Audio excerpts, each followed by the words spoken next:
Ya!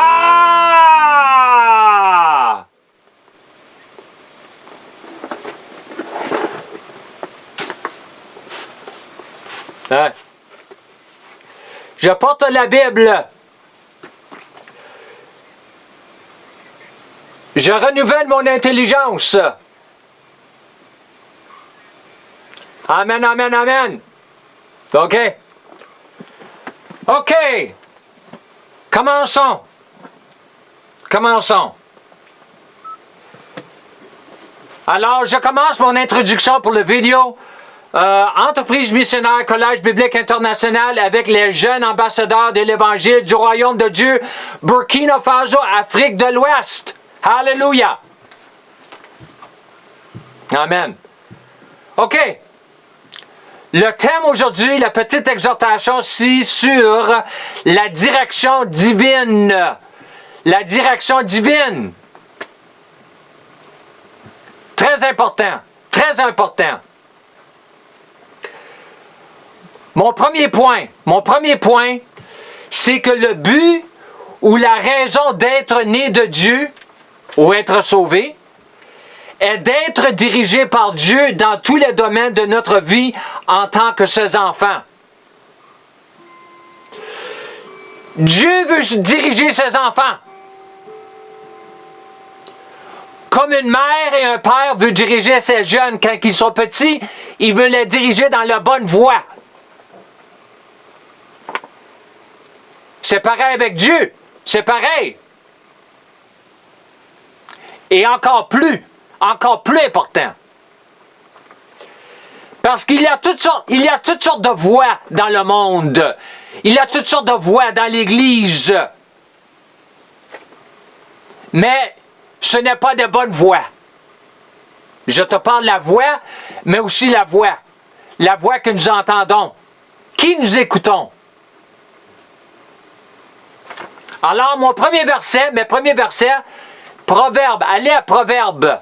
Proverbe 3, chapitre 3. Proverbe, chapitre 3. Chapitre 3. Dites-moi quand vous êtes arrivé à chapitre 3. Ancien Testament. Ancien Testament. Proverbe chapitre 3.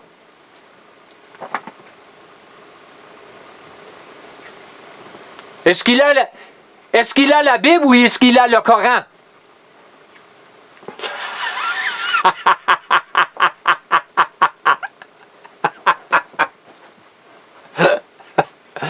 Est-ce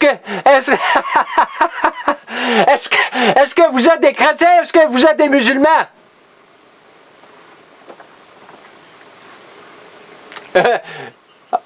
OK, all right. Versets 5 et 6. Versets 5 et 6. OK, commençons. Lisons ensemble.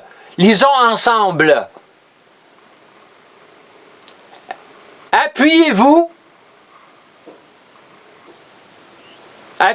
ayez confiance en le Seigneur de tout votre cœur et de tout votre esprit. Ne comptez pas fort sur votre perspicacité ou votre compréhension. Verset 5. Verset 6. 6. Dans toutes vos voies, connaissez-le, reconnaissez et dirigez, et il dirigera, rendra vos sentiers droits et clairs. Ça, c'est d'après les Hébreux. Et dans le Hébreu, c'est marqué, il enlèvera tous les obstacles. Dieu va enlever tous les obstacles. Amen. Mais c'est basé sur la condition que de tous nos cœurs, nous mettons notre foi en lui. All right? Alors, ici j'ai marqué, sans les conduites et la direction de l'Esprit, vous ne pouvez pas marcher avec Dieu ni marcher par la foi. Dieu ne marche pas quand nous ne pouvons pas marcher avec Dieu si nous marchons par la vue. Impossible. Impossible. Essayez pas de marcher avec Dieu si vous marchez par la vue. Il faut marcher par la voie, la foi. Et l'instrument primaire pour marcher avec Dieu, c'est marcher par son esprit. Dieu nous a donné l'esprit pour que nous puissions avancer avec Dieu, parce que l'Esprit Saint est Dieu. Il est Dieu. Il est là pour nous diriger dans la bonne voie. Le diable, il veut nous diriger dans la mauvaise voie. Et même la voie de la religion, tout cela, le diable, il agit comme Dieu des fois. Il est habillé comme un ange de lumière, c'est marqué dans Corinthiens. Il se déguise comme un ange de lumière. OK. Avançons à Romains. Nouveau Testament. Romains. L'épître de Romains. Les épîtres aux Romains. Romains 8. Chapitre 8. Chapitre 8, verset 14. Verset 14. Vous êtes là? OK. En effet, tous ceux qui sont conduits par l'Esprit de Dieu sont fils de Dieu. Alors, les fils de Dieu sont conduits par l'Esprit de Dieu.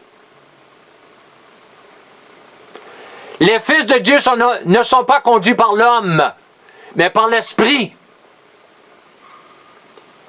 qui habite en vous. Qui habite en vous. Il est en vous. Ici, j'ai marqué, si chaque personne née de Dieu était dirigée par l'Esprit, nous verrions la vie de Jésus se reproduire sur toute la terre comme nous voyons sa vie dans les 4 évangiles. C'est ça que je veux voir dans votre appel, dans votre vie. C'est ça que Dieu veut voir, c'est ça que moi je veux voir. Je veux voir la vie de Jésus être reproduite à travers de chacun de vous. C'est là que nous allons voir la victoire. La victoire. Est-ce que vous voulez marcher dans la victoire? Alors, soyez attentifs à l'Esprit qui habite en vous. Mon prochain point, point 4. L'une des principales raisons pour lesquelles le Saint-Esprit est venu vivre en nous, une fois que nous sommes nés de l'Esprit, c'est pour qu'il puisse vivre la vie de Jésus sur la terre. C'est ce qu'il veut faire. Jésus et l'Esprit Saint, ils travaillent ensemble.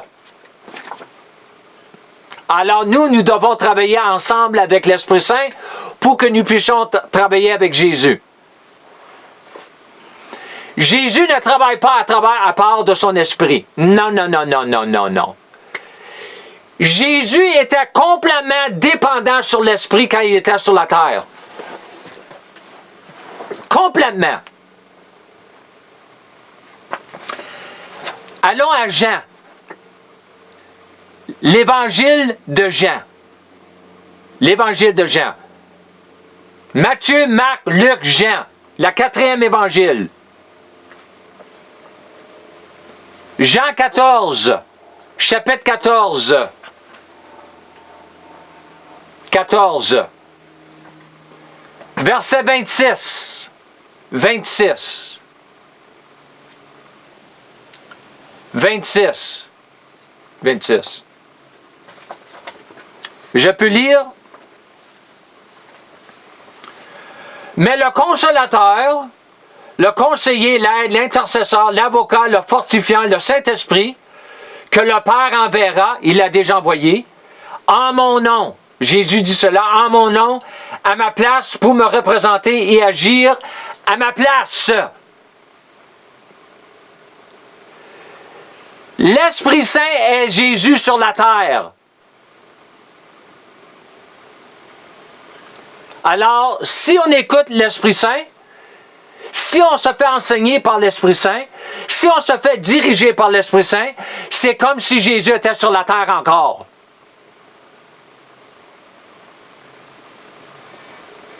Oh. Bah, bah, bah, bah.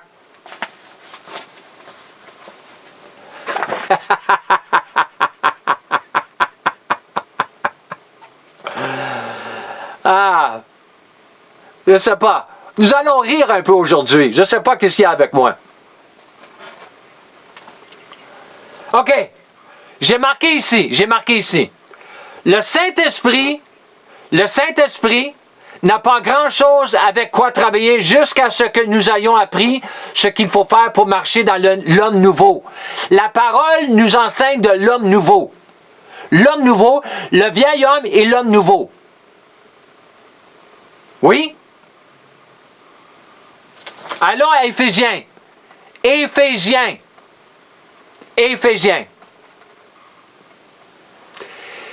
L'épître aux Éphèses. Ça, c'est chapitre 4. Chapitre 4. Chapter 4. Vous parlez français, vous parlez l'anglais, vous parlez... c'est quoi l'autre langue encore? Massy? Mori. Ah ouais, OK. All right. Mori. Mais en anglais, c'est différent. Mosi, c'est ça. Toi, j'apprends, hein? J'apprends. Ah oui. OK. Éphésiens. Est-ce que vous êtes rendu à Éphésiens 4? OK. Verset 22. Commençons 22, 23, 24. Verset 22. Commençons avec 22. Eu égard à votre vie passée du vieil homme qui se corrompt par la convoitise trompeuse. Verset 23. À être renouvelé dans l'esprit de votre intelligence. 24. Et à revêtir l'homme nouveau créé selon Dieu dans une justice ou une droiture et une sainteté qui produit la vérité. Ça, c'est l'homme nouveau. Et l'Esprit Saint, il agit avec le nouvel homme parce que l'Esprit Saint, c'est l'esprit de vérité. Et le nouvel homme, c'est l'homme de la vérité. C'est marqué ici, qui produit la vérité. Alors nous, comme croyants, comme enfants de Dieu, nous cherchons la vérité. Avançons à Jean. L'évangile de Jean. La 4e évangile de Jean. Verset 13. 16, 13. Je peux lire? Je le laisse à... Je le vois tourner ses pages. 16, 13. Vous êtes prêts? Quand le défenseur sera venu, l'esprit de vérité, c'est ce que j'ai dit, il vous conduira dans toute la vérité. Car il ne parlera pas de lui-même, mais il dira tout ce qu'il aura entendu et vous annoncera les choses à venir. L'Esprit Saint veut vous diriger dans toute la vérité. Et ça, c'est pas seulement pour nous, c'est pour toute l'Église. Mais pourquoi il y a tant d'erreurs dans l'Église? Parce qu'ils ne sont pas guidés par l'Esprit Saint, l'Esprit de vérité. Mais nous sommes ceux qui veulent se faire guider par l'Esprit de vérité. Amen? Amen. OK. Allons à Éphésiens 2.10. Éphésiens chapitre 2, verset 10.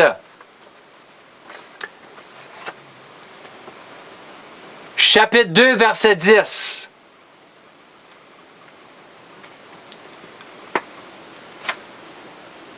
Il tourne à sa page.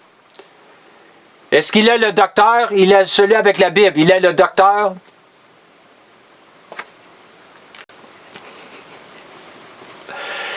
Il est le docteur de théologie?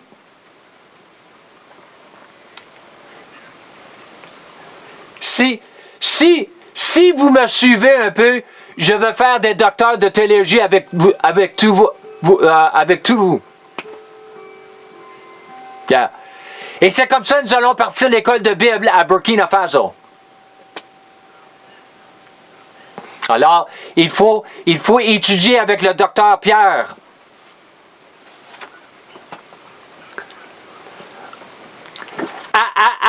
Après Jésus. Après Jésus. Pas avant Jésus, après Jésus.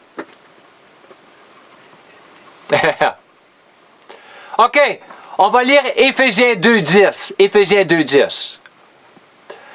Car nous sommes l'ouvrage de Dieu, récréé en Jésus-Christ, né de nouveau, afin que nous puissions accomplir ces bonnes œuvres que Dieu a prédestinées, planifiées à l'avance pour nous, en prenant le chemin qu'il a préparé à l'avance, que nous devrions marcher en eux, vivant la vie qu'il a arrangée et préparée pour nous à vivre. Ça, c'est d'après le grec.